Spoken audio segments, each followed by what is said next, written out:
সবাইকে নমস্কার জানিয়ে বলছি, প্লিজ দয়া করে কেউ কাউন্টিং এজেন্টরা এবং প্রার্থী ক্যান্ডিডেটরা তারা ভোটিং এলাকা ছেড়ে আসবেন না। স্ট্রং রুমে যেখানে কাউন্টিং হচ্ছে, মানে সেন্টারে, সেখান ছেড়ে কেউ আসবেন না। এটা বিজেপির প্ল্যান। প্রথম 2-3 রাউন্ডে আমি কালকে থেকেই বলছি যে ওদেরগুলো আগে দেখাবে, আমাদেরগুলো পরে দেখাবে। এবং অনেক জায়গায় 2-3 রাউন্ড কাউন্টিং করার পরে প্রায় 100টা জায়গায় কাউন্টিং বন্ধ করে রেখে দিয়েছে। এবং কল্যাণীতে ধরা পড়েছে 7টা মেশিন, যেখানে কোনো মিল নেই। এটা টোটাল ফোর্সফুলি সেন্ট্রাল ফোর্সকে দিয়ে চারিদিকে তৃণমূল কংগ্রেসের উপর অত্যাচার করছে, অফিস ভাঙছে, জোর করে দখল করছে।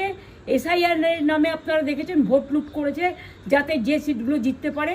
কিন্তু এখনও এমন 70টা সিট আছে, 100টা সিট আছে যেগুলো আমরা এগিয়ে আছি, সেগুলো বলছে না। টোটালটাই মিথ্যে নিউজ খাওয়াচ্ছে। আগে DICও এই খবরগুলো দিত, কিন্তু তাকে কালকে চেঞ্জ করে দেওয়া হয়েছে। টোটালটাই ইলেকশন কমিশন নিজের ইচ্ছেমতো খেলছে, এবং সাথে কেন্দ্রীয় বাহিনীকে নিয়ে। এবং আমাদের পুলিশরা টোটাল মাথা নত করে কেন্দ্রীয় বাহিনীর আন্ডারে কাজ করছে। সুতরাং আমি আমাদের কাউন্টিং এজেন্টদের, আমাদের সমস্ত পার্টির কর্মীদের বলবো, অত মন খারাপ করার কারণ নেই। আমি বলেছিলাম সূর্যাস্তের পরে আপনারা জিতবেন। 3 রাউন্ড 4 রাউন্ড কাউন্ট হলেও এটা 14 রাউন্ড থেকে 18 রাউন্ড কাউন্ট হয়, তখন আপনারা জিতবেন। Wait and see, watch.